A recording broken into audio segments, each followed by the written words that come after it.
They were calling him Moses.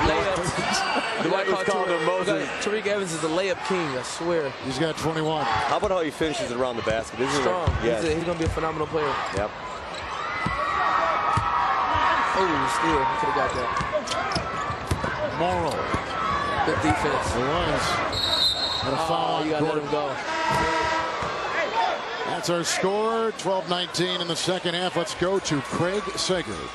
Well, we got a lot going on over here. DeJuan Blair is coming back on the court. He got stitched up after getting cut. He was in the act of shooting when he got cut. Adrian Dantley sent Stephen Curry to the free throw line to shoot free throws for him, which means that Blair could not come back into the game. However, they checked with Stu Jackson, director of basketball operations. He said he would waive that rule for it's an all-star game, but he said it doesn't make any difference because the sophomores had 6 men on the field at the time. And so that's why they got the ball out of bounds. So they finally decided to play some defense. They put 6 men out there and almost got away with it. All right, Craig, thank you. You know, Craig Sager's on top of everything. I didn't even know there were 6 guys on the floor out there. He does. There's DeJuan Blair. He was born and raised in Pittsburgh. He grew up 600 yards from the Pitt campus. And his mom and dad played high school at Shenley High School in Pittsburgh. That's where he played high school. And he was deciding between the Pitt program and the University of Tennessee. They couldn't decide, so Grandma jumped in and she says, "You're going to Pitt because I want to watch you play." And that's why I went to the University of Pittsburgh, where he ended up being the co-Big East Player of the Year. Terrific stories. Had a great start to his NBA campaign, and giving Greg Popovich no worry. Greg says he doesn't even give many plays. He said just go out there and play, and he just falls right in line. That's good, natural. But whenever Grandma say, you got to listen. Grandma knows best. That's right.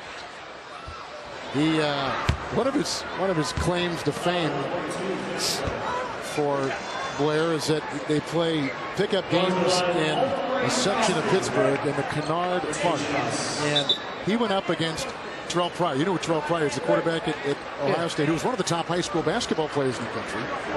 And they asked, well, how did you do when you went head-to-head in the summer league game? He dropped 56 on him. In a very modest way. Yeah, that's right. Folks, you can follow your favorite rookies and sophomores during the regular season with NBA League Pass broadband, now available for half price. Log on to NBA.com/LPBB to watch 3 games at once. Use live game DVR. Check out full season archives all season long. Kevin, I think one of the things that people don't realize about NBA players, they love to watch other NBA players, don't they? Oh, absolutely. I mean, there's that UCLA connection. We love to Russell Westbrook after a made free throw. They did that all the time back there. Oh, players love to watch that. I mean, this game is going to be watched by a lot of people. Everybody's, just interested in seeing how guys are doing and watching them develop. And the NBA is a small, really group of guys. And they really enjoy the game of basketball. You the same way, Nate? You like watching other players? Yeah, I mean, you got to be a student of the game. You always got to watch and see what other guys do and how they play. It just makes you a better player, and it keeps you on your toes.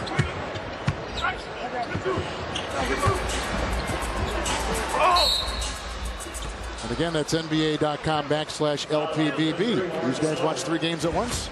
You can watch it too. Watch this inbounds pass, Kevin. He does this all the time. Absolutely. There was it. I tell you what, I saw him at UCLA. He may have cheated a little bit, but it was a heck of a pass. You know what? They did this in UCLA when I would scout those guys. They would get 1 or 2 layups off of a free throw every game. You think, doesn't the other team just put a guy down there under the basket? But they fell for it. It's a great play. That's funny.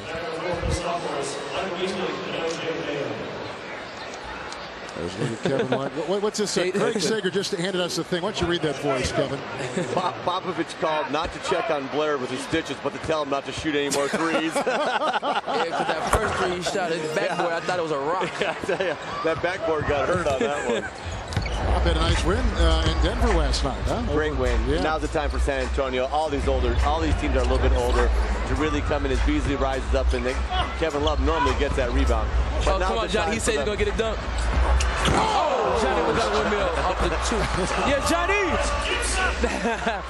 Yeah. Off the 2 steps. He said he's going to give me a dunk, so I'm looking forward to seeing one. Let's look at the second chance points.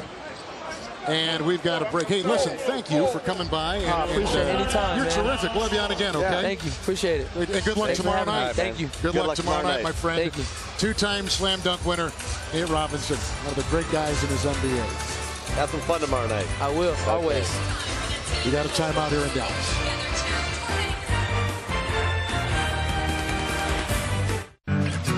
Well, this week, the NBA and WNBA family, led by Mavs star Jason Terry and legends Dikembe Mutombo and Jennifer Easy, tipped off the 2010 NBA Cares All-Star Community Caravan in North Texas with help from former First Lady Laura Bush.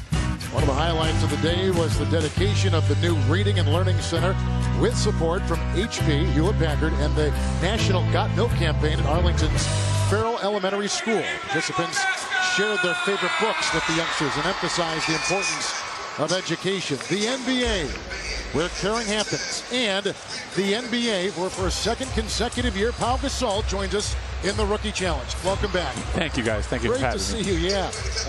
We've seen your brother play. He's had a nice first half.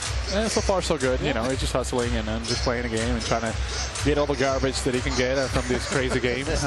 And they need to go inside. I've been saying the sophomores need to throw the ball inside, slow the game down a little bit, and see if they can trim a little bit 14-point lead out. They have such a huge advantage as far as size goes that they need to go inside and explode that. But, you know, they kind of playing the same game as a rookie team is playing.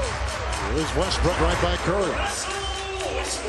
That Thunder team is terrific, and he is kind of the tip of the spear for that team. Such a terrific young player.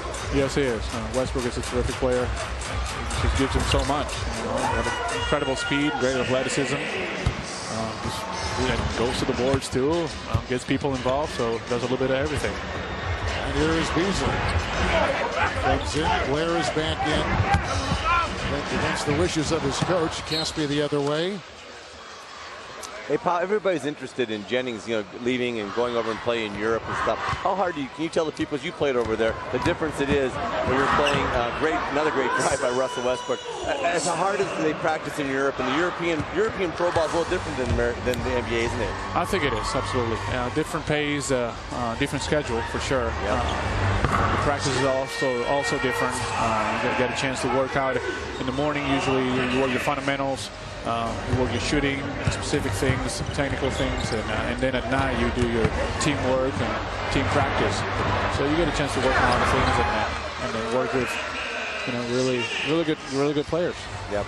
Jennings with 20. Well, Kevin has talked about, Pau, the European player and how it's constant work on the fundamentals and how different it is going through high school over there and becoming a pro at 16, 17 years of age than it is here, where you maybe get on the court maybe once a day, but certainly not for 6 or 7 hours.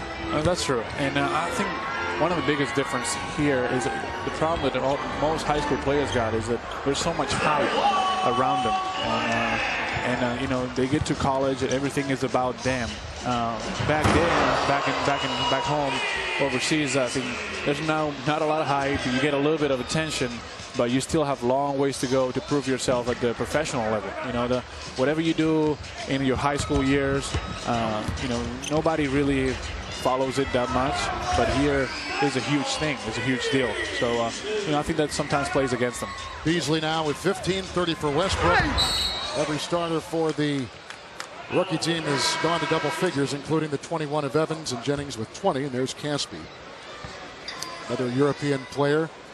First Israeli, as we mentioned before, ever drafted in the NBA. And we got Caspy at the line right now. The 2010 NBA All-Star Weekend is exclusively on TNT. Tomorrow, 5 o'clock, the All-Decade presented by Esurance. At 6 o'clock, the dunk-defying show with Spud and Nate. Horse presented by Geico at 7 o'clock. 8 o'clock, the NBA tip-off presented by Autotrader.com. At 8:30, the All-Star Saturday Night presented by State Farm, which includes the Higher Shooting Stars, Taco Bell Skills Challenge. Charles will be all over that because of the food, pal. Right. Foot Locker three-point contest. Yeah, that's right. Oh, pretty crazy. And then the Sprite Slam Dunk. And then Sunday, the 59th NBA All-Star Game live from Dallas Cowboys. On TNT. Blair. Of course, you just saw Blair the other night in Los Angeles. I saw him, yeah. I played against him. I felt him, too. He's a big body. Definitely works hard. You gotta keep the body on him. Always.